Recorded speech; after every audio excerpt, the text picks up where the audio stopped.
Our first speaker is Matthew Lawrence Daly, who teaches here at Grand Valley State University. Matthew's probably best known as a scholar of whaleback steamers. His public history work includes a number of videos as well as academic articles and such. And also being an advisor to the maintenance of the media in Superior, Wisconsin. So Matthew, do you want to go ahead and kind of begin? Sure. Thank you. Yeah, the interesting sort of piece is that I do a great deal of work with a particular inventor, Captain Alexander McDougall, who is sort of earlier discussed, is a Scottish immigrant who comes from the island of Ely, along the lower Hebrides and the Atlantic side, not the more fun Highland sort of discussion, and ends up in Collingwood, Ontario, from which he then becomes a sailor, and is sort of the classic ideal of an owner, operator, innovator for Great Lakes Maritime shipping. And that is usually what most people know about him, that he was an interesting guy. He had a ship that looked like a pig, sort of a conical bow and stern, and they sank, and oh well, and there's one that happens to be in Superior and it's saved, and that's sort of a real tough thing to sort of sell to folks, because in some ways, even that shoots through a lot of Great Lakes maritime history, at least for what I'm working with, especially McDougall is it's sort of a narrative of endless technological progress, and every day and every way we're getting better and better, and we learn all these fun new things. And yet in many ways, it's interesting to see how the Great Lakes, not only as a transport system, an economic waterway to move things around, is significant on how it ties into the various sort of innovative, technological business trends that emerge out of that. And in many ways, those have been touched on by a number of authors, Bruce Bowles, people such as Frederick Stonehouse and so forth. In broad terms, we really haven't, sort of pushed too much farther. We know a lot about that they're important. They build iron ore systems. We move bulk freight, and that's around it. And the most interesting sort of piece to me is that we're increasingly, the literature is starting to push beyond that. We're beginning to look at the Great Lakes as a cultural center, looking at various Native American communities and indigenous populations, looking at it as a boundary between two nations. My students will tell me, I teach Michigan history here, and one of the jokes they always say is, yes, we've been to Canada. And I'm like, how far did you get? Well, we've been to Windsor, or we've been to London. Or Sault Ste. Marie, I go, you saw Ontario. That's not all of Canada. It's a really big country, right? Or where I grew up in northern Michigan, we viewed Canada just as another part of Michigan, right? We shared the accent. We watched Don Cherry on Hockey Night in Canada, and pretty much from there, that was just it. The bridge was an inconvenience pre-9/11. But in many ways, we want to think about that sort of connection. I know that some of the other folks want to talk about that as well. And that's something that has not really been dealt with as much, at least in my work, has been on that sort of international boundary, both in technological transfer, meaning that for someone like McDougall in his later work, and he has a lot of things beyond whalebacks. We have a tendency, I think it is true in historical discussions, including this morning's plenary, of having it view it as sort of we all get put in a little silo. McDougall does the whalebacks, and that's it. And for my own work, when I was doing my book proposal, the discussion was, well, that's great, he just had ships that sank. And it was very hard to even get a university press to go beyond that to say, yeah, he made whalebacks, they were important, they're a big part of it. But for McDougall, he's in the room in a lot of interesting discussions.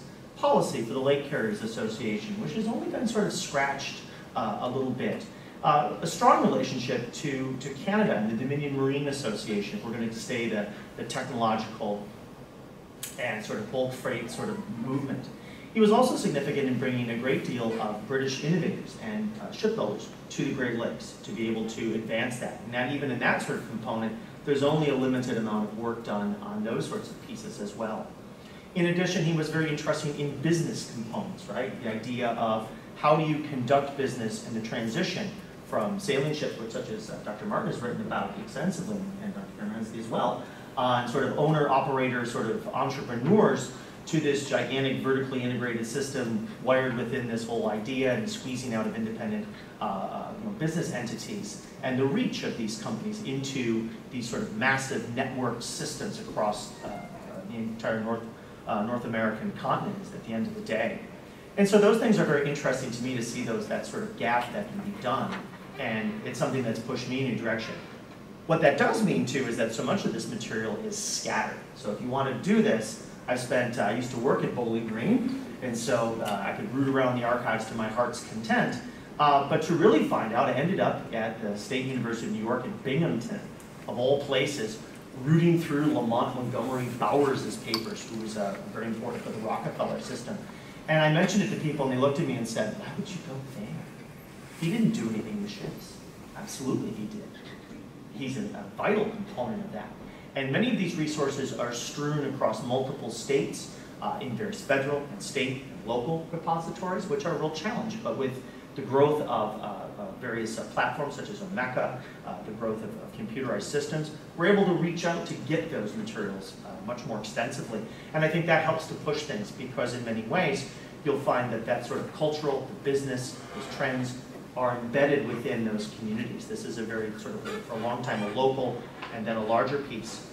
Another component that I would point out for my own sort of interest is that real sad sort of blow that for my own work took a hit was when the Marine Museum of the Great Lakes in Kingston unfortunately shut down last year and was forced to put its collections into storage.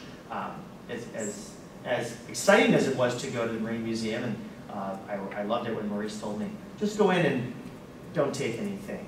A week later, I crawled out with around 6,000 digital images, blueprints, maps, and they said, "Oh, that's not all of it. You should go to Queen's University down the street."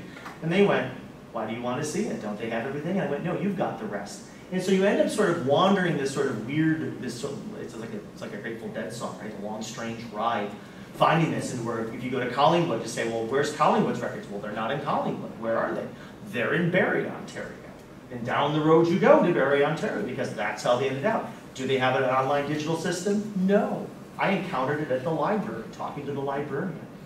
And that's sort of an interesting phenomena, and it's true for a great deal of what I do for local history, is that it's viewed as being sort of regionalist, as parochial, as sort of isolated, and yet there is so much of that speaks to that greater migration and so forth.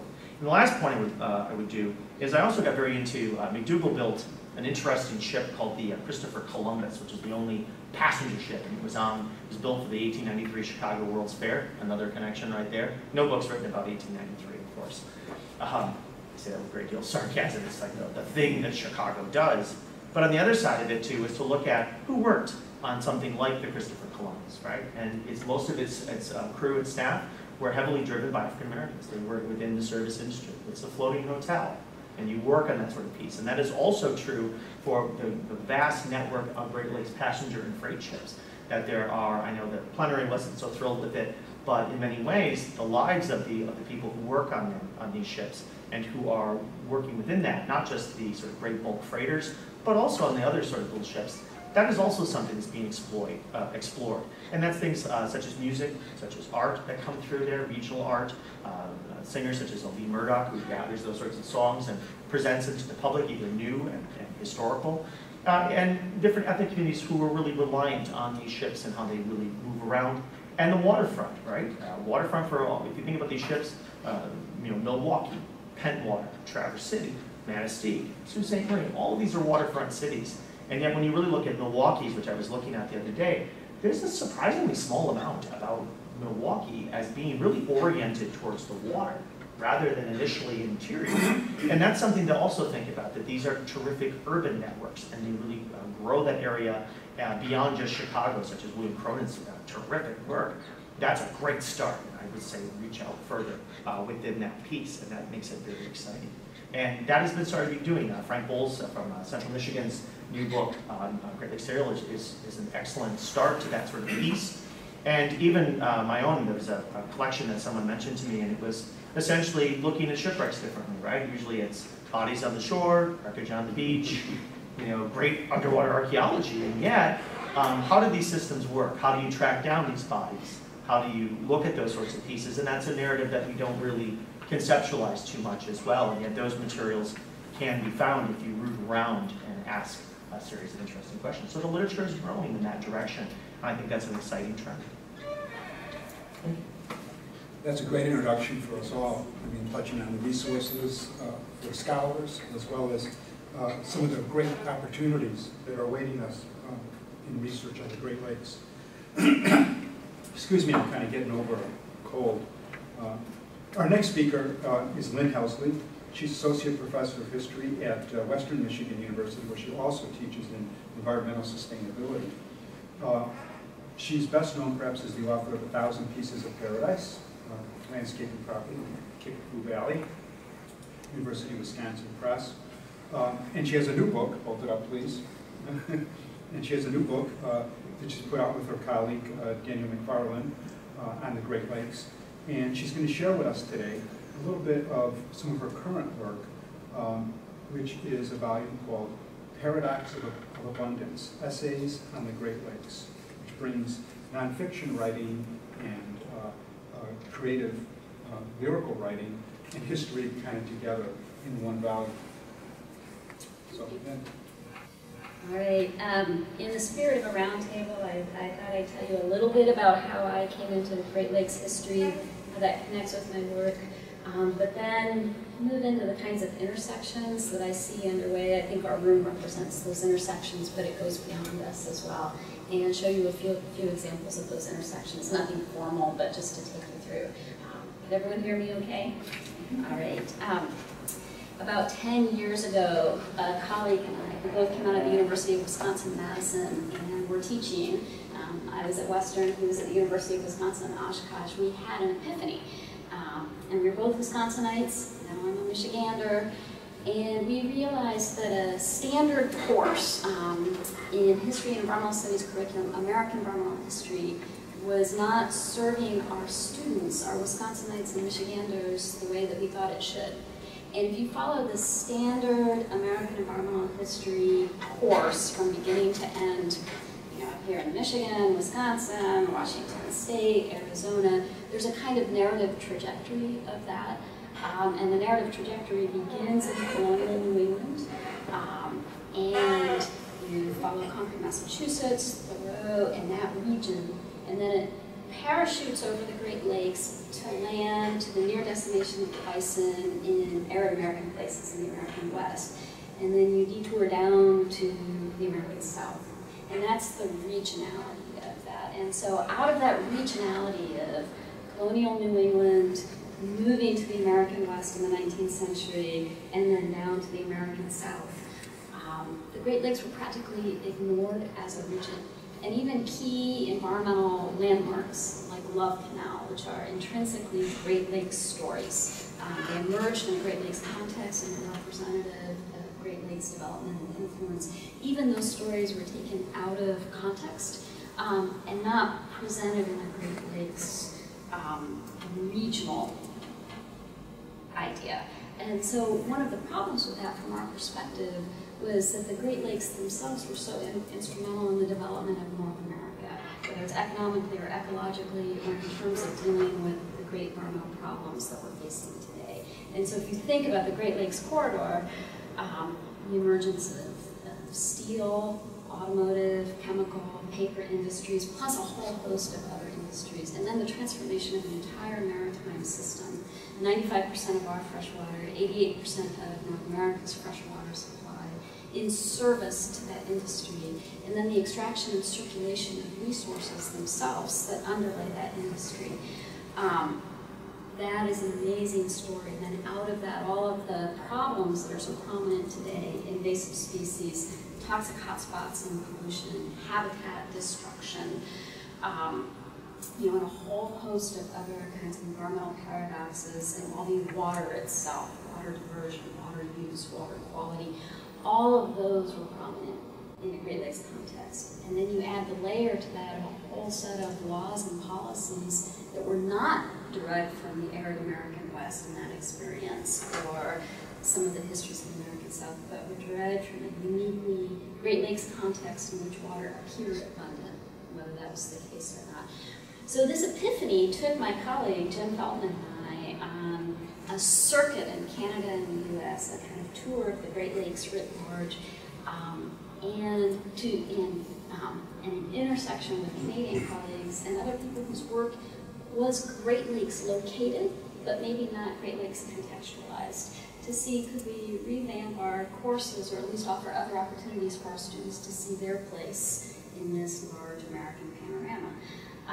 And as a result of that, both of us in very different ways ended up becoming scholars of the Great Lakes, writers of the Great Lakes, and intersecting with activists and artists and popular writers and fine art writers in the Great Lakes context. So that's my origin story of how I got into this. But then I became passionately devoted to writing about, thinking about, and tackling water issues and Great Lakes water issues, but also getting to know all these other people who are not necessarily scholars.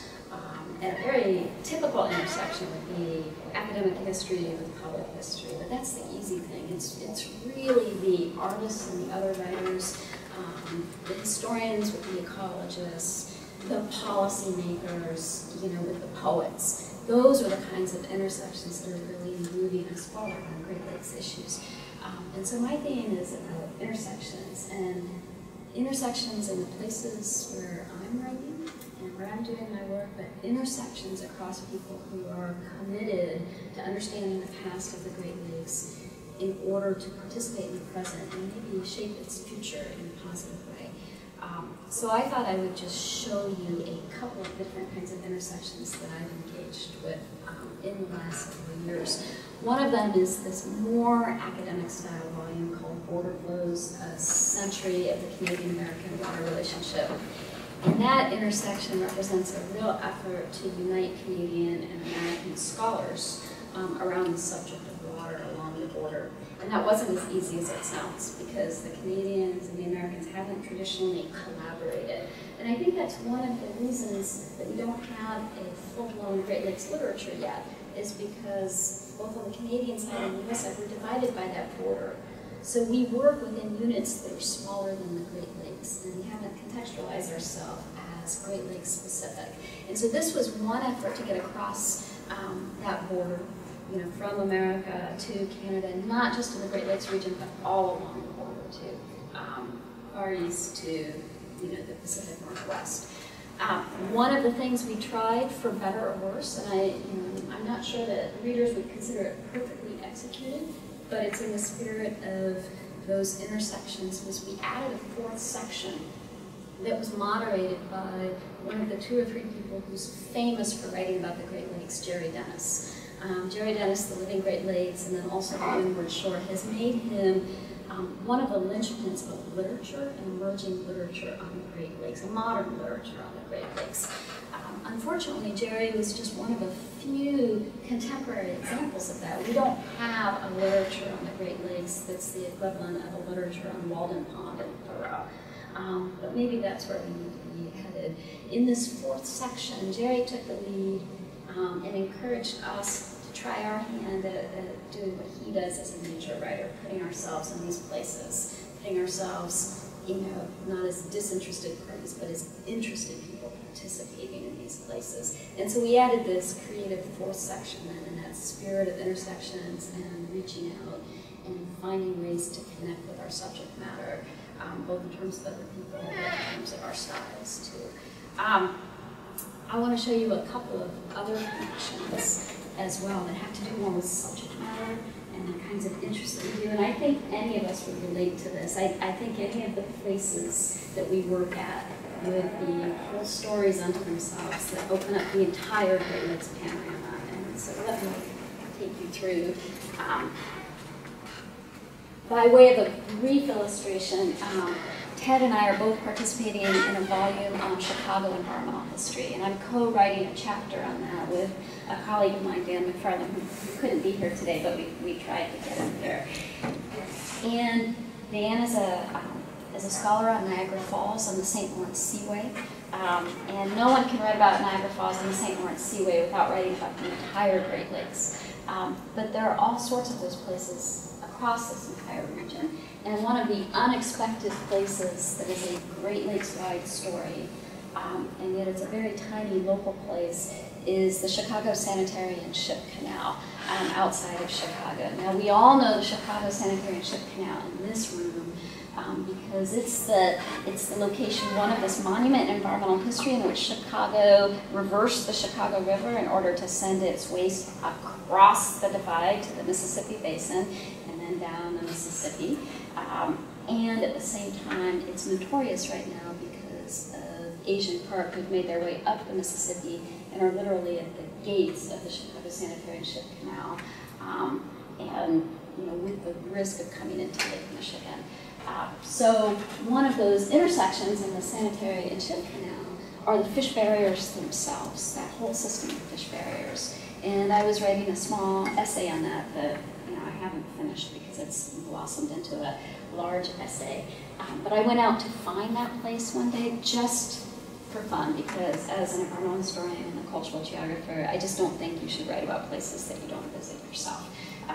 One of the great challenges for me right now is I'm writing about an underwater place and I'm not a diver, and it's just killing me. I'm living vicariously through divers who can see this place underwater. But I thought I want to go see this electric fish barrier, this new one in 2011. And it turned out that it wasn't accessible to the public at all. It wasn't public. I was very naive about that. I went out to look at that fish barrier, and then if you look right to the left edge, once I did locate it, and like I said, it's not well marked or publicized, look at that to the left edge of the frame there too. And what that was an Enbridge pipeline, and not just any Enbridge pipeline, but one segment of that system of pipelines that's coming through via Superior, coming south to the Sanitary and Ship Canal.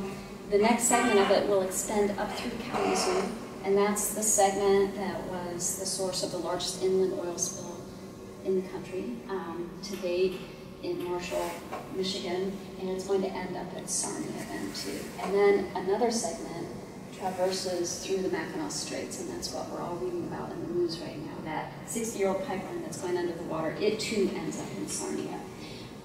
And then if you add to the Sanitary and Ship Canal the fact that the water diversion there is actually affecting water levels on that side of the Great Lakes system as well in that Huron-Erie corridor, all of a sudden you have this microplace several people are interested in for very specific, discrete environmental reasons that is opening up the whole of the history of the Great Lakes, but all the consequences of these large infrastructures governing the Great Lakes. So that's one example of those kinds of intersections that bring people together. Let me bring, and there's the map of the refineries and pipelines, and the one that I'm talking about then, if you see the one that's coming diagonally right to Chicago, and then you see it as a little bit of a square then, that's the Lakehead system, Enbridge's Lakehead system. But if you jump across to the terminus, you get to another intersection, and these are those kind of creative essays that I'm writing on right now. You get to Port Huron and Sarnia, and it's another place that's just so significant, both for its own sake on a micro level as a living water that's been pressured from industry and invasive species and competitive land uses and shipping, but also as this place that's historically so significant and opens up the regional issues Great Lakes wide then too. So that's the Blue Water Bridge, the intersection between Canada and the US in that spot. And on the Canadian side, you have Sarnia. The reason these are taken at night is because Sarnia is the heart of the petrochemical industry in Canada. 40% of Canada's entire petrochemical industry is located in these 15 square miles. So it's a very sensitive site. You can see it from the American side at night, but you're not really allowed to stop and photograph it. You have to drive through it. I didn't know that at the time, and so I have a couple of night images of Sarnia, that part of the petrochemical industry.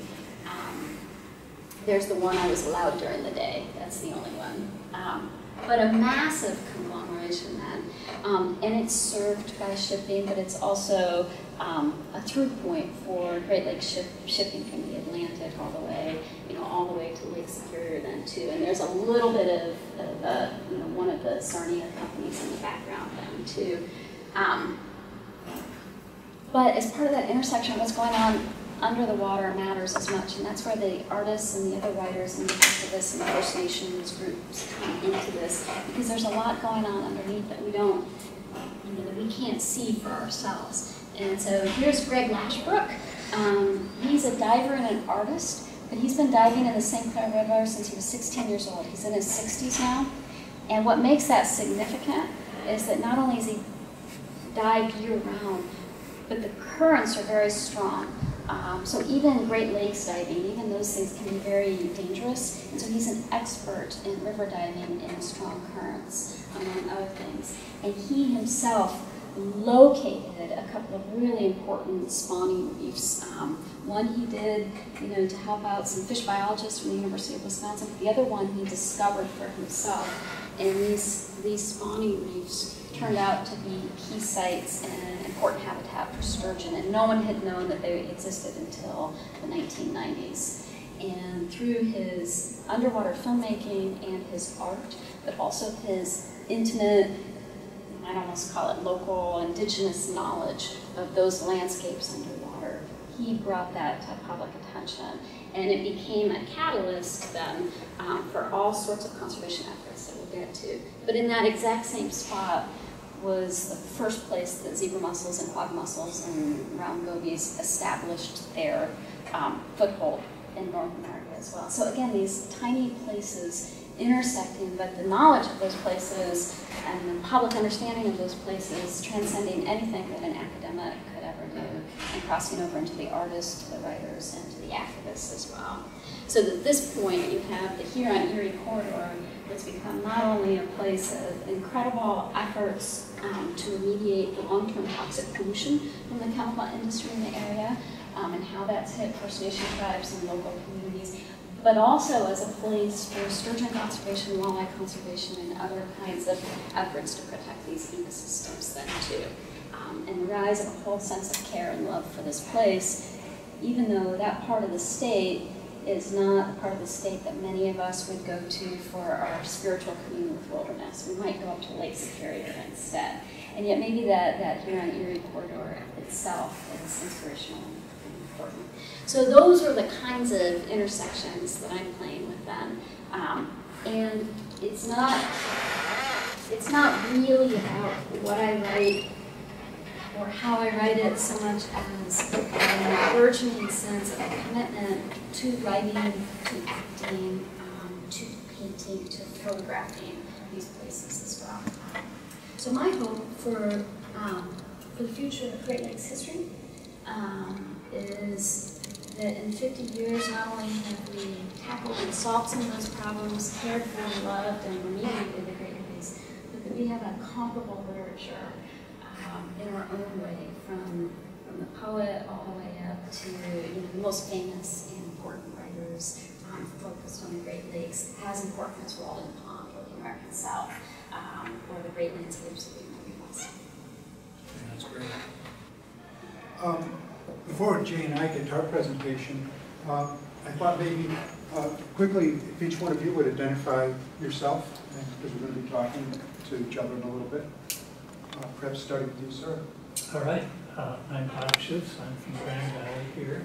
I work in the university libraries, and part of my work includes work with the history department and the history faculty and students and so on. So that's what I am here. Thanks. Yeah.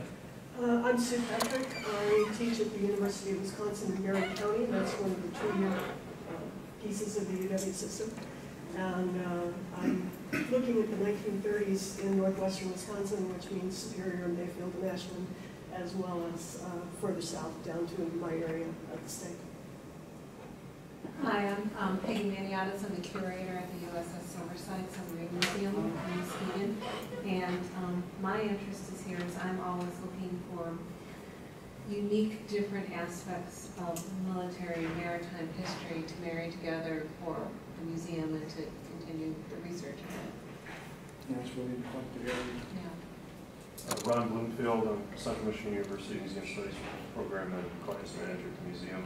I'm here, I've spent quite a few years prior to joining CMU, Dade County Historical Society in public history. But I also have been involved in shipwreck preservation around the state of Michigan since early 2000s with the state of Michigan, and also Associated Church of Maritime History, which is a which Matt's on the board with us as well, which holds basically is the sort of the academic end of academic and museum intersection between academic and museums in pretty much the whole region of international membership. I don't know if anyone's familiar with that organization. And just have an interest in keeping up with that as well. It's a lot to keep up with. Hi, I'm Julie Lohr from Michigan State University Press, and I'm always looking at anything that has to do with the Great Lakes and the largest body of fresh water in the world. You guys publish a lot of good books on that. Thank you. Well, it's interesting, you know, there's a real public history connection, I think, to everybody who's here. And to me, that's marvelous. I myself have been working in public history since like the late 1970s, and oftentimes you wonder, you know, where's this all going to end up? Where's it going and that? But it's remarkable just to see how, in the Midwest, how much it's blossomed. And in many ways, I think the Midwest is the birthplace of public history back in the progressive days. What I want to talk about is a project that began, you know, as a public historian. Most of the projects I work on are not projects that I decide, oh, this needs to be done. But clients or communities come and they say they need something to be done, and you kind of get roped into it. And if you live in Chicago like I do, on the shores of the inland sea, you go ahead and get roped into Great Lakes things over the years, and after a while you better learn something about it. And because I learned a few things about it, I got involved with the National Park Service, who was doing a project. As you some may know, there's over 300 lighthouses on the Great Lakes, and the federal government, both the United States and Canada, is in the process of divesting themselves of all these. They're privatizing them, auctioning them off in many cases. And the National Park Service wanted just to say, hey, let's slow down a little bit here. Should any of these be national historic landmarks? Not just the National Register, but the higher standard of national landmarks. And to make that judgment, they wanted to know, how does navigation on the Great Lakes, and particularly the development of navigational aids, how does that relate to the broad pattern of American history? And so that was kind of the project that I did, and that's what I want to kind of report on today. We got a whaleback steamer here, Matt. And I think of this in some ways as an environmental history, but it's a different kind of environmental history because it's not, most of the environmental history, we look at nature as the active agent and people responding to the environment. And in this case, I was studying the development of an infrastructure designed to control that natural environment. What William Cronin would call second nature, the canals, the harbors, the slips, the way in which the lakes are modified in order to go ahead and facilitate interstate commerce. And I took as kind of my model for this a book that I was forced to read in graduate school. Now nobody even bothers with it, I suppose, but it's one of the great classics, and that's Walter Prescott Webb's 1931 volume, The Great Plains. And he tried to say, look, there's a unique part of the American landscape here. It has a particular geographic unity. It's called the Great Plains. It's defined by its aridity. And of course, the Great Lakes is the exact opposite of that. But in the course of that, somewhat facetiously, Webb said there's three developments that made possible the settlement of the Great Plains: the revolver, barbed wire, and the windmill. And taking that as my point of departure, I said, in the development of the Great Lakes, which starts off as this huge wilderness, uncharted, unmapped, there's very few natural harbors, but ships played the role of the covered wagon in the development of places like Grand Haven and Racine and Milwaukee and Chicago.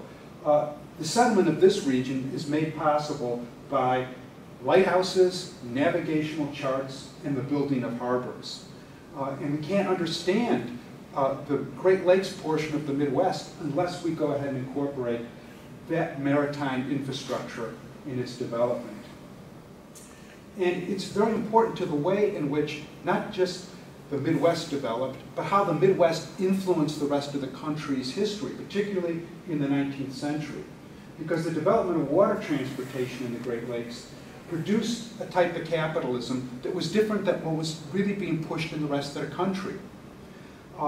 Particularly from the South. There was a type of capitalism, the slave capitalism, that wanted really the federal government not to be involved in business at all, to stay away from it, to not tamper with their peculiar institution.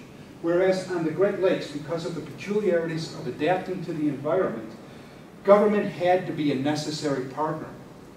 Now later, after the Civil War, we see the kind of crony Gilded Age capitalism, and to some extent we still see this Republican Party connection to business and business promotion. That comes out of the necessity of settling the Great Lakes frontier. Why? Because it's 90,000 square miles of open water, of which 98% of it is perfectly navigable. But there are these places, choke points, like the St. Clair River, like the Sault Ste. Marie Rapids, that necessitate improvement. And also the fact that there's there's very few natural harbors on the Great Lakes. You can count them on one hand, really good natural harbors. And so as settlement began, it was positioned where rivers would enter the Great Lakes, because obviously then this gave you a connection to the interior. But ships couldn't seek refuge in those river mouths, because all across the Great Lakes, from Lake Erie all the way to Lake Superior, those river mouths were generally blocked by sandbars. And so harbors had to be created on the Great Lakes in order for ports and to be developed. Here you can see, so here we see the mouth of the Chicago River. There's an attempt made to go ahead and think, oh, let's just cut through the sandbar. Yeah, fine. In about 2 weeks, the sand fills in again. So all across the Great Lakes, what they had to do, as you see pictured here on the Cuyahoga River at Cleveland, they had to build these piers out.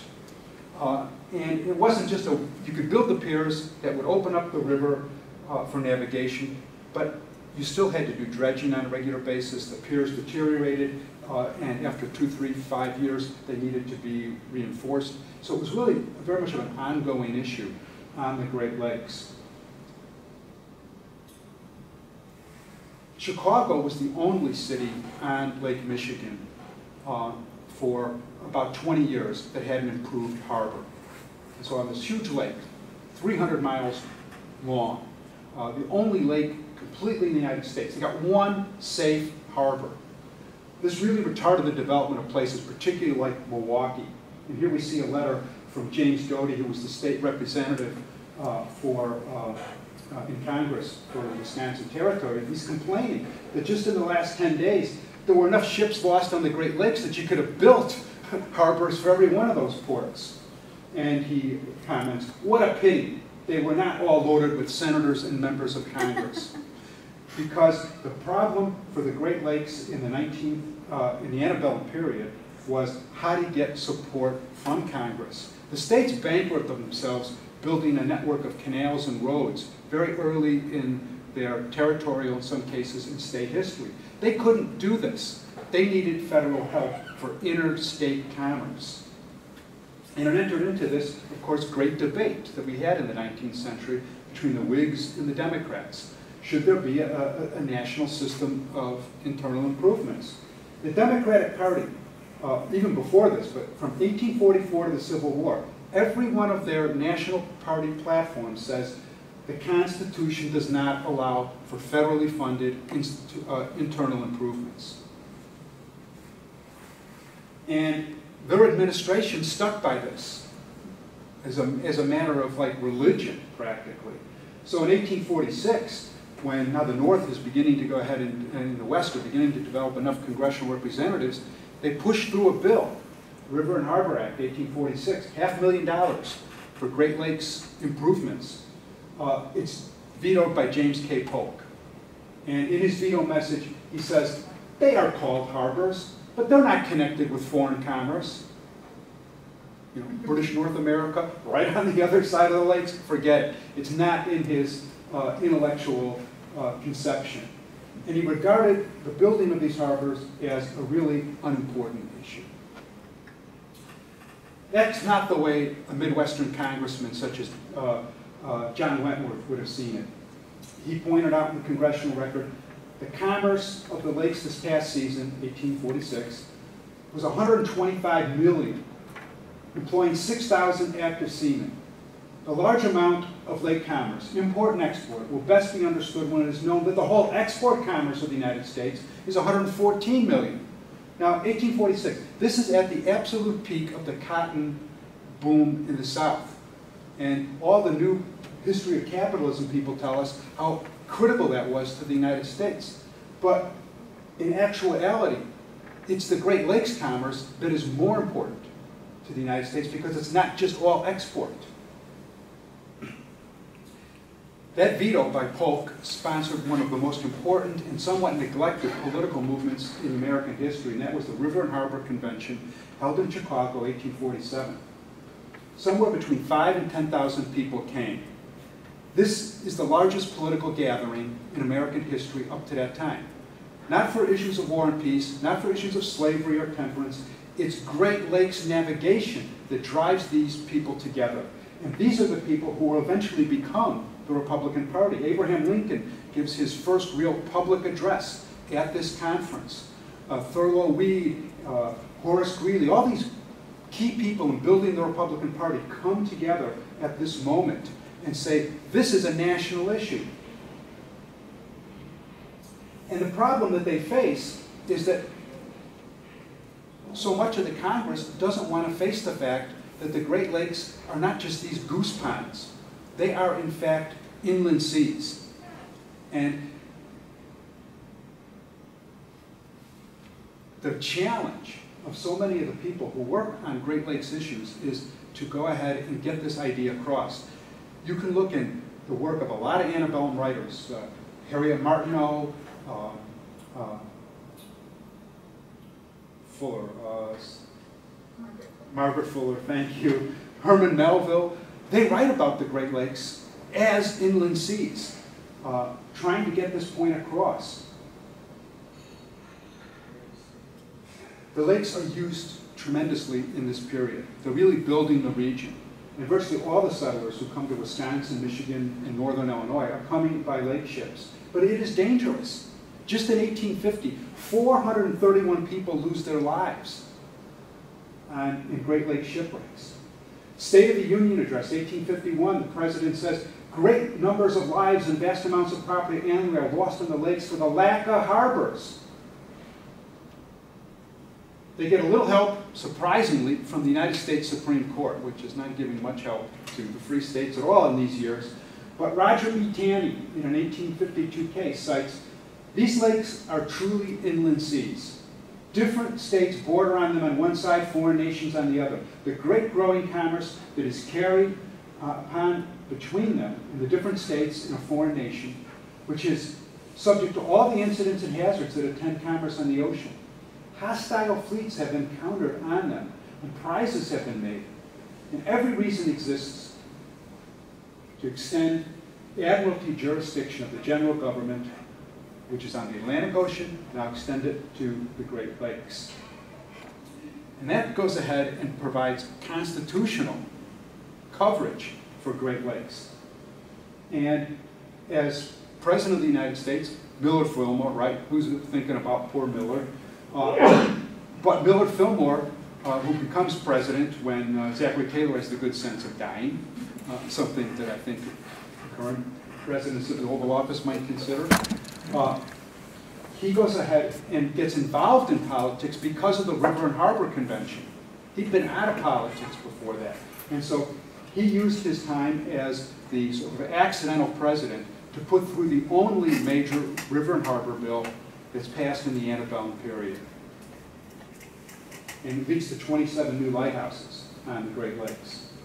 What comes after poor Millard? Well, it's not pretty, because in spite of the Supreme Court saying constitutionally we can go ahead and develop this infrastructure, Franklin Pierce and James Buchanan, two very forgettable presidents, vetoed every effort of the Congress to go ahead and bring about this very necessary infrastructural development. So it's really only after the Civil War. And this is one of these things that, this is a reason for the Civil War. This is the reason, one of the reasons for the rise of a regional party like the Republicans. Every Republican platform has this issue in it. So between 1866 and 1882, every year Congress is passing an infrastructure bill for Great Lakes shipping, except for 1877. And on rare occasions, when a president dares to try to veto this legislation, as in 1882 and 1896, it's overridden by Congress. And that reflects the power of the Republican Party and the commitment to support business and the Great Lakes in the post-Civil War period. You know, since Eric Foner's great book on Reconstruction, America's Unfinished Revolution, he went ahead and said, hey, the Reconstruction era is not just about what's going on in the South, because what happens in the North affects federal policy in the South. So he said, look, you've got to look at labor issues in northern cities and that. Heather Cox Richardson, in a wonderful book, West of Appomattox, says you've got to bring in the Indian Wars. And what I'm suggesting in this project that I did with the Park Service is that you've got to bring in the Great Lakes. Because if you look at the Great Lakes, you don't even want to call it the Reconstruction industry. You want to call it the construction era, because of the massive influx of investment that transforms the Midwest region, of the Great Lakes portion of the Midwest region. Huge amounts of money spent on improvements. One of the individuals who's big on this is Orlando Pope, who kind of made a splash in the Civil War by obeying, he was the engineer who burned down Atlanta on Sherman's orders. After the war, he's into construction, building these fantastic, the tallest towers on the Great Lakes lighthouses, a new Sault Ste. Marie Canal, and numerous harbor projects. So by 1900, because of this influx of investment, we have the infrastructure that really transforms the Great Lakes into an American Mediterranean of economic and commercial integration.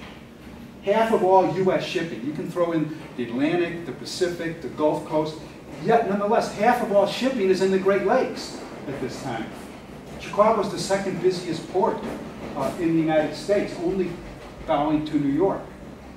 Sault Ste. Marie traffic, only, even though it's closed in the winter, exceeds the Suez Canal. And you have tremendous financial investment in this. And of course, what this leads to then, again getting back to the whalebacks steamers, is that the whole steel industry is relocated from the Ohio Valley to the Great Lakes, with huge implications internationally for what becomes the arsenal of democracy in the 20th century. So, the basic point that I'm trying to raise in this project, which is studying Great Lakes navigational aids history, is that it has a big impact on American history. It's not peripheral to American history. It's central to our development, particularly in the 19th century. Thank you. Now, it's always good to save the best for last. And put them... Well said! And put him on the spot as well. But to my left here is someone who I've admired for a really, really long time, and that's J.C. Martin. He also is a public historian, director in the public history program at Central Michigan University. He's written numerous articles. He's been involved in some of the best Great Lakes museums, and has written the best, by far, unpublished dissertation on the Great Lakes, certainly, but maybe in American history. And, wow. I'll let him go ahead and take it from there. Wow, thank you. That was a wonderful introduction. And I want to say, Ted never really introduced himself, I think, and his wonderful book, Schooner Passage, is the best published work on shipboard life that exists, particularly in the sailing ship era here in the Great Lakes. He's done great work in a variety of different ways, and I appreciate being invited to be part of this august group. And one of the real advantages of going last is I scribbled copious notes from the other speakers and the things that they've brought up. And one of the key elements that exists here, before I start to talk about my background and what I study is the Great Lakes, you may have noticed, or at least I detected from all of our speakers, is there's a sense that we have to justify our existence. That somehow we have to argue that the Great Lakes are as important as something else. Anybody else run into that in the course of your work, right? And I've spent most of my career arguing, just as Ted, in providing excellent statistics, argued that the Great Lakes aren't actually a place that we should have to argue is important. They are important, and they're just as important, if not in some ways more important than other parts of our maritime or inland history, as well as what exists internationally.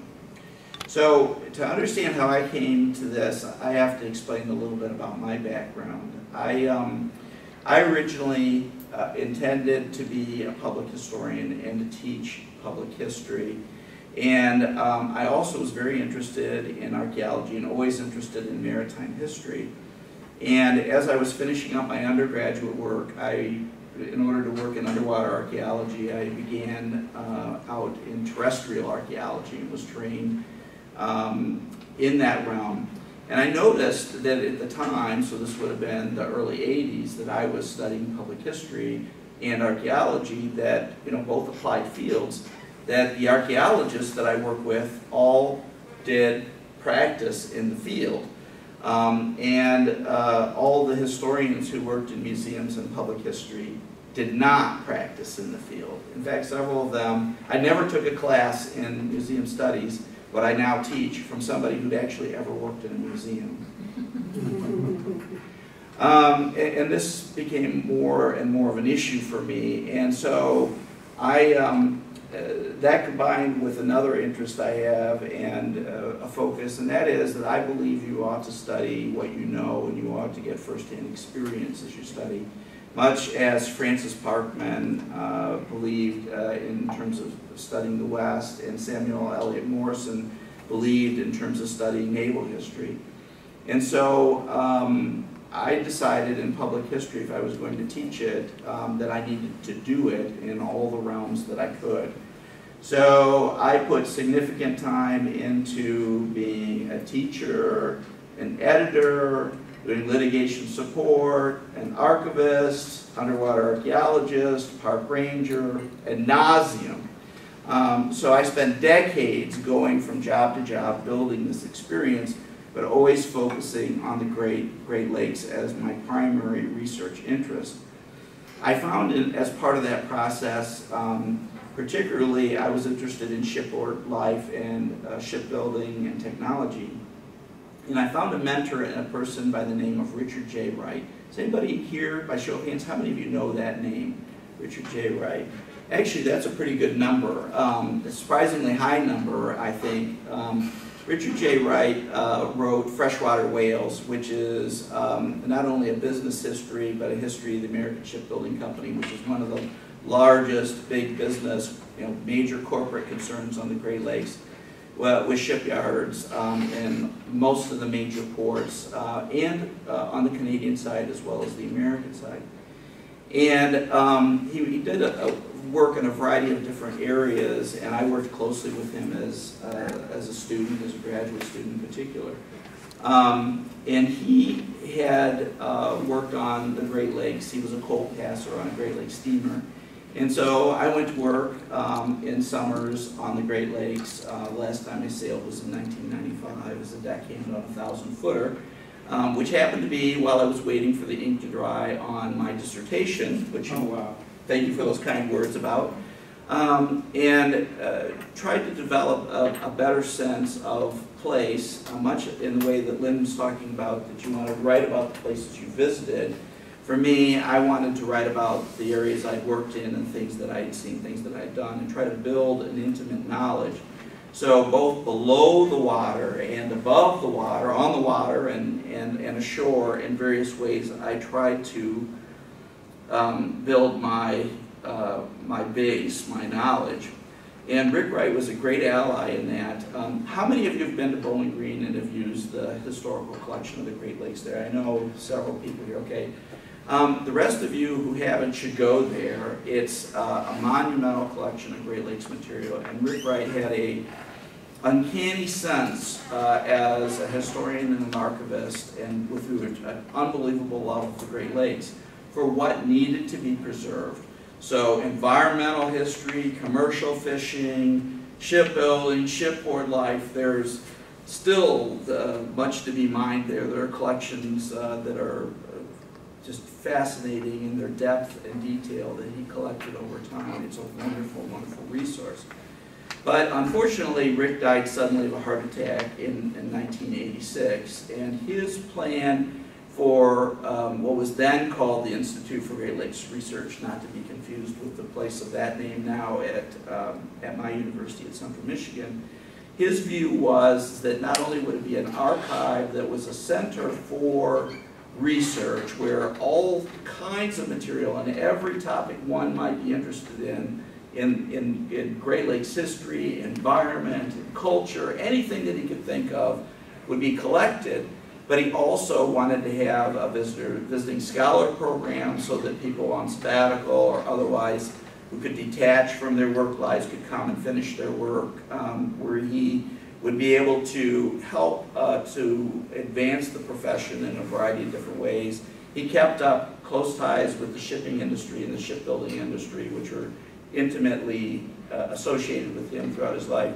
But he also had in mind the development of a professional, peer-reviewed journal, which has never evolved on the Great Lakes. And one of the reasons why he felt that was necessary was that, that the wonderful books that are published are great, but the process of publishing them is slow, relatively speaking, and that a somewhat quicker way to move the conversation along intellectually is through peer-reviewed journals. Theoretically, I think you could argue sometimes it's not always the case, but theoretically articles move through the process faster than books do.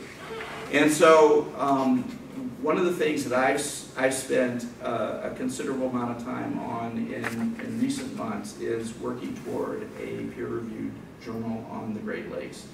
One of the reasons for that is, to be frank, after 30 years of waiting for somebody else to do it, I'm a little tired of waiting. So I think I know a little bit about my co-presenters here, and their fine work is published in a variety of journals. Mine has appeared in maritime journals and environmental journals, and my interest in a variety of different things like archaeology has appeared in archaeology journals.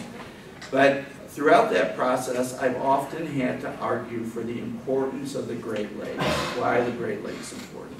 And we've heard a lot of things here that are that support that and are very interesting and important in that discussion. One of the things, just to kind of follow up on, is not only the sense of place, but Lynn referred to local knowledge and how local knowledge works. Here in the Great Lakes, that's a very significant thing.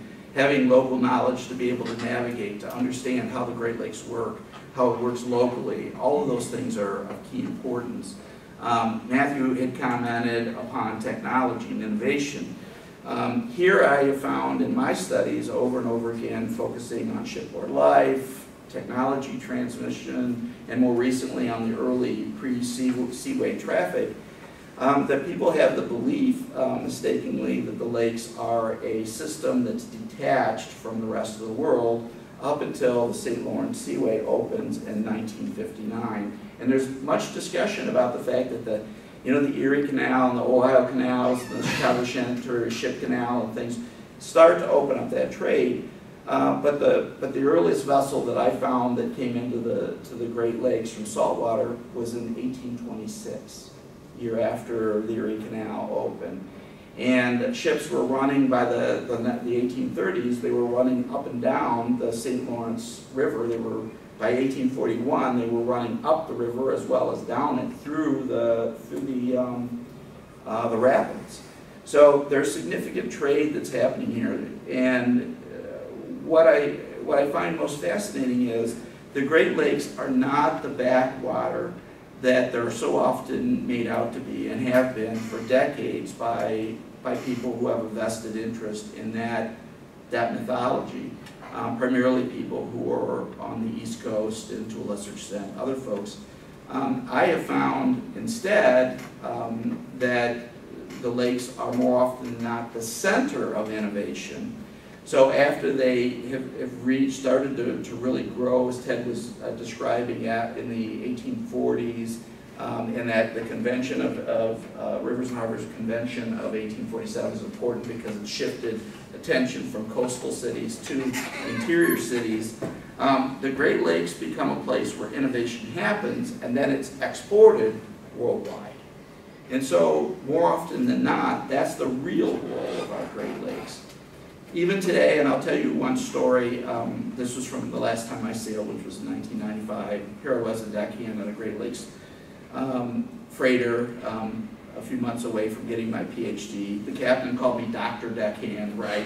And used to like to introduce me to company officials. He'd never graduated from high school. And he loved to say, I got this guy who's got a PhD and he's working for me. But one of the things we had is we had a fellow who came on board the ship who was a teacher at one of the large coastal maritime academies training officers for ocean-going ships.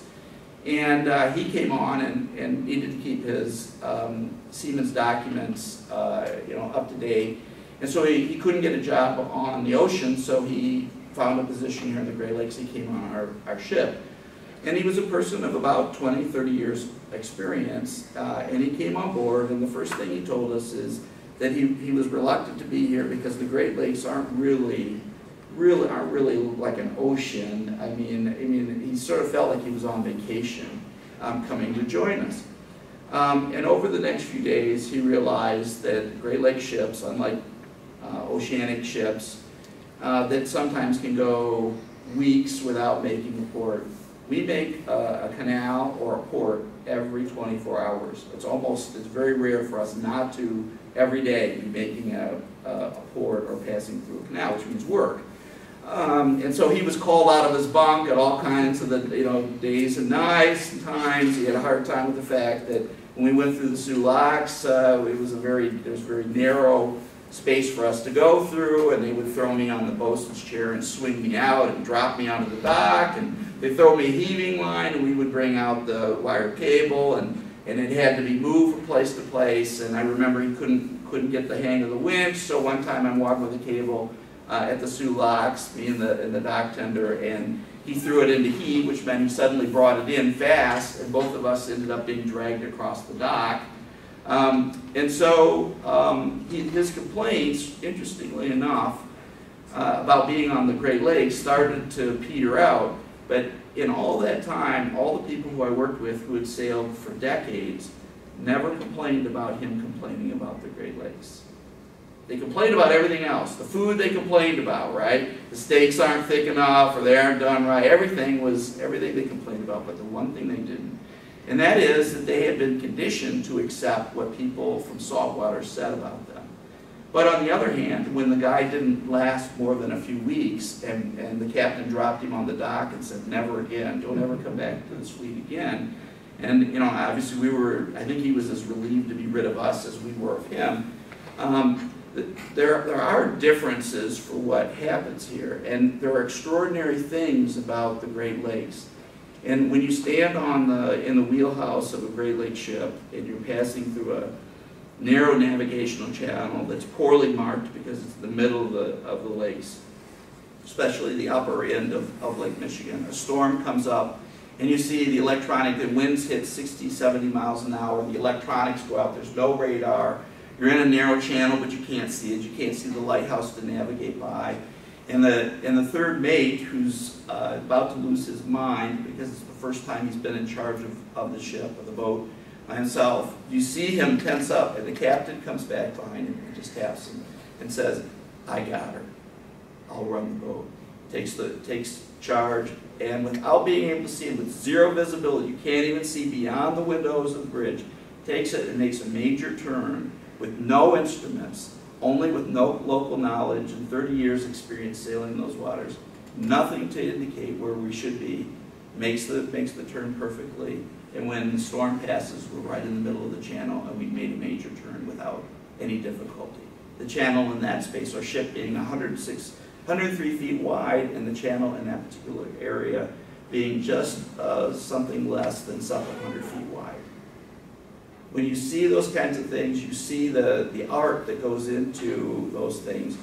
It's hard not to be moved by these bodies of water and the people who work in and around them. And so they deserve something better than what they have, and it means that they deserve our attention, and they deserve a better outlet for our work, so that the conversation that we can have in an interdisciplinary nature can happen. So, having said that, I've got my friend Ron Bloomfield, who's got some sheets to pass out for you. Because I've waited 30 years and I'm tired of waiting, we're working on now developing a Great Lakes peer-reviewed scholarly journal. It's going to be housed at CMU, at least to begin with. And so if you're at all interested in it, if you would fill out the survey, it would give us some information to work with. The intent is that we would put together, basic idea of who's interested and what kind of formats that we might want to pursue, and then really work together to have an interdisciplinary focus. Because as I listen to all of my co-presenters speak, one of the things that struck me, and again I have copious notes on the back of my business cards, about all the things that they're doing that I need to talk with them about. Because there are connections here and there are important opportunities that need to be pursued. For me, I have to admit that there's a passion here that runs very deep. I think that it's time for us as scholars to lead the way and to argue with a little stronger and united voice that the Great Lakes are critically important, not a backwater. And I believe our work, and several people here have already done works that point that out, but I think that we need a journal in order to be more forceful. So that's the direction I would like to see scholarship go in the future. Wow. Thank you. Yeah, thank you, Jay. And comments or questions?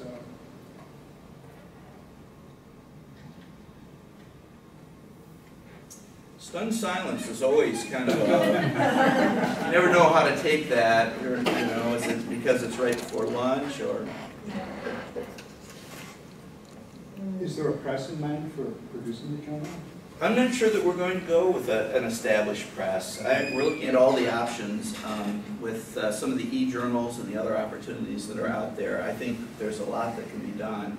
So I've looked at the costs, and I think there's a significant opportunity here, but we haven't settled on any direct route to go yet. So what I'm hoping to do is that as I'm collecting interest from people, that a little bit later on in the year, next academic year for me, that we'll hold a meeting and see a group of like-minded people and see if we can put together something and look at what the potential is and what directions we can go with the thing. Yeah, sounds great.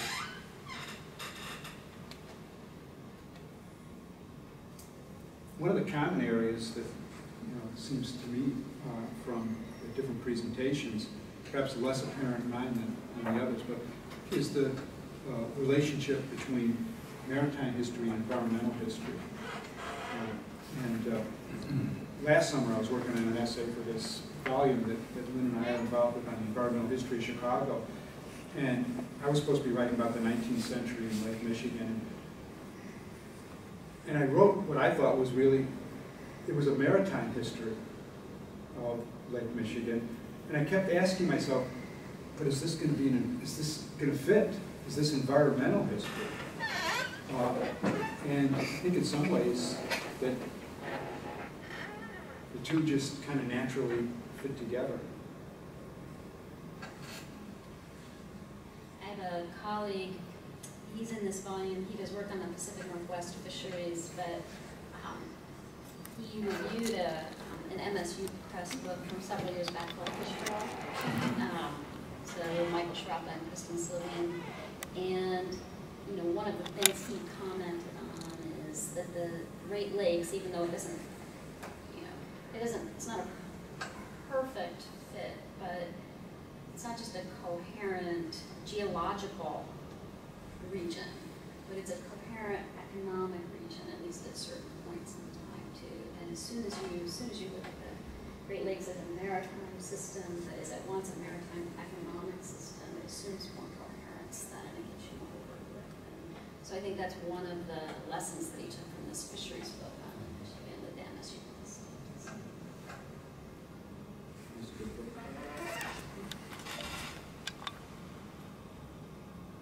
Anyone? Oh, sorry. No, please go ahead. One of the very interesting things for me, and again from both a research perspective, as someone who travels a lot on the Great Lakes for personal family reasons, and then as an educator, is that that difference in the way that we approach, say, the wild Lake Superior from, you know, the Huron-Erie corridor on the east part of the state, or our experiences with the white sands of Michigan, and so I'm, you know, I'm also interested in you know, how we see and relate to these different parts, even within Michigan itself. So every once in a while, I have students who, for a field trip option, will just, you know, they prefer to go up to Lake Superior because they see themselves as wilderness kids, or Lake Michigan is kind of where they vacation with their family, and every once in a while they'll try out the east side of the state, starting with, you know, St. Clair and then move up Lake Huron, and it's always a revelation to them because it has its own stories and it's part of this bigger, you know, this bigger story too. And it's also the fluidity of the boundary in many ways. I think a lot of times we think of it as just the land boundary of Windsor and Port Huron and Sarnia. And yet I think of my own family is basically the boundary was just sort of, there was a checkpoint for the bathroom, the government, and then you got to go to the country. It was just sort of there. And when we look back, that sort of fluidity back and forth, it's as though the boundary doesn't exist. I mean, these are ships that start in Duluth, and they go to Calgary, they go to Toronto, they stop at the checkpoints, big discussion. Come, they go. And that's, I think, something that we've sometimes left off, is that the boundary is in many ways rather ephemeral, and it's something that we're sort of plugged into at that point. And the competitiveness between both sides, even for shipbuilding and the government. Ontario says, you know, we can't send our steel ships to fix that as Americans. They have our own shipyard. You just sit there and go, nice, look at that. They're sort of playing around with that. How do you manage that? And then there are all connections in between, how they conceptualize what they're doing. And yet in their early years, ships went back and forth across the border. American ships sold Canadian, Canadian ships sold American. So there's an interest, so the protectionism is in itself an interesting part of the story.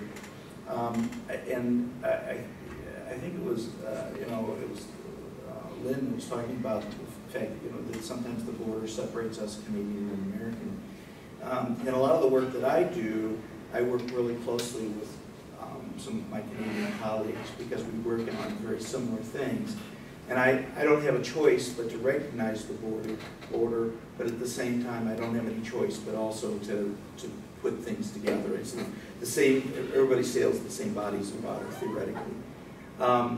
But all of our work here, the interdisciplinary work we do, to me, inform each other. And that kind of work, that kind of interaction, I think is critical long term. I know for the work that I do, and then I depend on good scholarship done by others in order to be building blocks in my work as I build it, because no one can obviously be an expert and everything. So I love to cite Ted when I get a chance, right, because I know it's good work. And Because it's based on some of your work. well, it's not, oh, that's not very kind of to say, but we build on each other. And so one of the things I also found interesting, and a few years ago there was more work that was done in Great Lakes literature and discussion about travelers' accounts and other things that had been done. But it goes in waves. For a while that was a huge part of what was going on, and then it's changed a little bit in its dynamic. It was mostly about mariners' accounts of the Great Lakes. But the art has, the discussion about art has changed. And Great Lakes art on campus, for instance, is another thing I know my colleague Ron Bloomfield has worked on, and there are projects there that have never been finished. There's a lot of, I think, potential interest for projects, but the outlets from them, I think, are somewhat limited. It's also interesting too is that for here I'm teaching a course for the first time in the history of the Great Lakes and drawing along that sort of cross platform. And to justify it, I had to go through a whole series of sort of catalogs for different universities in the area, and there's almost nothing that pops up.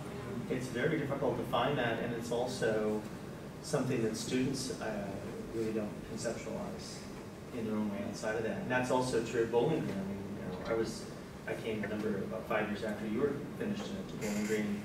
It was so interesting that the collection was sort of on an island, and the history department had very little interest in that, and had not really taken any steps to sort of push Rick Wright's The Pleasure of Meeting, pushing that forward. And I thought that was sort of an unhappy circumstance as well, because when I pitched an idea to my advisor, whom I very much enjoyed working with on policy and she just said, "Don't do it, you'll never get a job." And I think in some ways, because of the larger attitude, she wasn't wrong, but it was really sort of jarring that there wasn't something to sort of give that sort of credence, much like a journal, much like the sort of consideration, and we do end up apologizing in some ways for that sort of piece.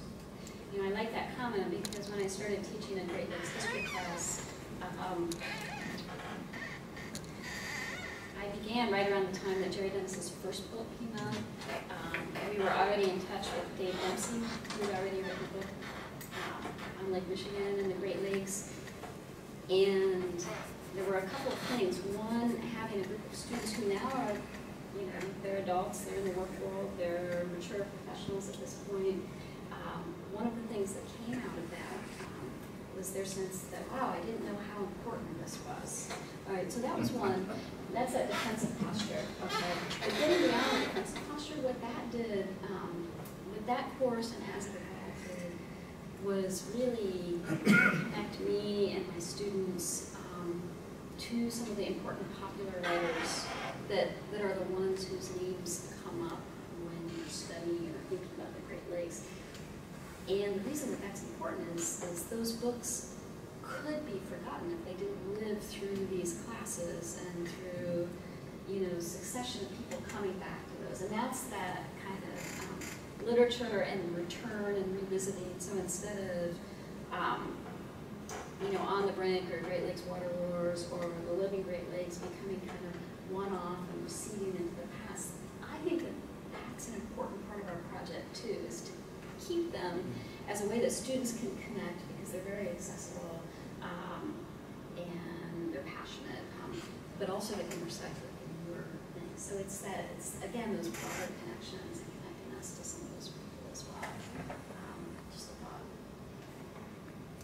We've been fortunate that the books that you mentioned, you know, those books have been done, and they are books where authors are not writing for an academic audience, but they're really trying to get into a public dialogue. And I think Dan Egan's newer book is really phenomenal in that same regard. And he kind of models his book on Jane Jacobs, the Death and Life of American Cities. And I just hope that there's, in our political community, people who are going to pick up on the ideas that he's presenting and kind of move those forward, because you know, he writes with such urgency that we're at this moment in time where we can make successful choices to go ahead and preserve the lakes, or it could be just a tremendous downside. Well, one of the optimistic, occurrences is I put on a little conference on the Great Lakes about 10 years ago at Western, and we had, the president and CEO of the St. Lawrence Seaway Shipping Company on the Canadian side. We had Dennis Shornack, who was the Republican Bush-appointed co-chair of the International Joint Commission, and he was introduced by, local Republican luminary whose family owns a large automotive business in Kalamazoo. It was very bipartisan, and one of the things at the time that Dennis Shornack talked about and other people talked about was the Great Lakes are bipartisan. And I've been worried about that. I'm not saying that in a touchy-feely way. I've been genuinely, deeply, profoundly worried about that with the move to zero out the Great Lakes Restoration Initiative funding that's so important in our region. And then I've been heartened again by that kind of bipartisan rally. So that's something that I think I find a little bit of hope in some of that as well. That there's still that bipartisan impulse to work on our regions.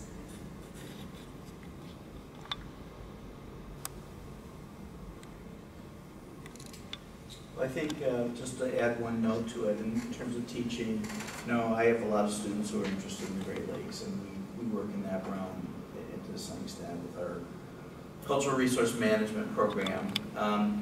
But one of the things that I have found over time is that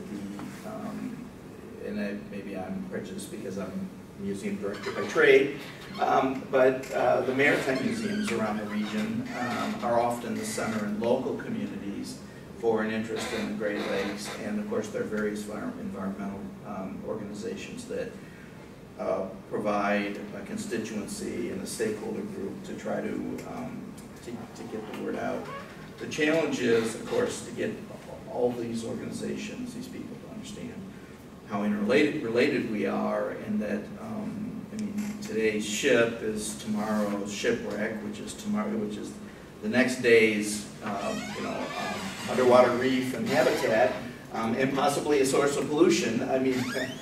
So there's this interconnectedness of the world. So I think there's a lot of potential. I think lots of people are interested in the Great Lakes, that's for sure. Otherwise, so many books, wouldn't be so many books selling, right? I hope everybody's books are selling. I don't know about selling. Well, that's another topic, I guess. But I think there's hope in terms of what we can do. What I'd love to see is more scholars coming in on the entry level, and and being able to start with a considerable better establishment of literature than, for instance, what I started with. So I'd start really with primary sources, because that was all that existed, not very much in the secondary literature. So I think over time, certainly things have gotten a lot better. There's sure a lot more of us that are studying different aspects of the Great Lakes. And I think that one of the things that certainly would help that is if our funding for the different granting agencies continue, so that we're able to continue to fund the kind of research that we want and we need to do. Thinking of funding, I just brought back an older memory that about 10 years ago, I got connected with a filmmaker, a documentary filmmaker, who had been quite successful, even won an Academy Award. And we went ahead and spent 2 years trying to create a film series on the Great Lakes in American life. And year after year, we kept going ahead, refining proposals to the NEH, drafting preliminary scripts, and getting sponsoring. We couldn't get a sponsor on TV. You had to have a sponsor on TV station for your proposal. We couldn't get one in the Great Lakes region. But we had WNET in Washington, D.C. as the sponsoring station. But the upshot of it was, in the end, the NEH would not go ahead and fund money even to go ahead and let us do the scripts, let alone do the filming. And That would change today. you know, in some ways, I think it's a worse climate. This was at a time when, remember, they were trying to create these regional centers, and I believe at Michigan State, there was like a Great Lakes, going to be a regional center. So, I mean, I think at that point, there was even more awareness that there are these unique parts of the country that have their own stories that create what the nation is. But anyway, I think that's one of the problems. And you think about launching a journal is, you know, we really don't have an institutional infrastructure that supports Great Lakes scholarship. You can't even, you know, your institution at Central Michigan has a great collection, Bowling Green has a great collection, but there's not a institution that goes ahead and says, hey, you know, we're here and we're going to go ahead and give students dissertation and fellowships, and we're going to have visiting scholars, and there's nowhere like that. And that's, if Rick had lived, that's, all of those things were on his list. So, I mean, 1986 was a big year for us, and it would have been a different field. So, I think, though, again, the fact that so many people are interested in the Great Lakes, I think there are opportunities, you know, to raise money to fund great projects. So, I've found through my career pretty good success in doing that. But if I'm raising money for projects, like for instance your documentary, I'm not doing my scholarship, right? So I have to constantly make that choice about what I do. I bet you too have to make that choice about writing funding proposals as well versus actually doing your work. So, so it's a great challenge. It's the one advantage of being a public historian. Claim it as, I was doing public history. Yeah, there you go. Any questions or comments?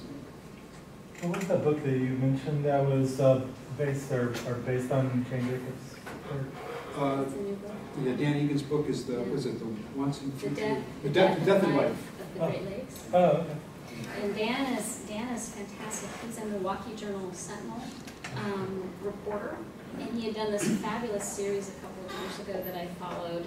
And I thought at the time, I want that to be a book so that I can use the book. And sure enough, he took time off and turned it into a book. It's really, we all have it on our desks at home right now. It's excellent. So it's Dan Egan, E-G-A-N. Okay. It's excellent. Well, thank you very much for coming, and see you at lunch. Thank you.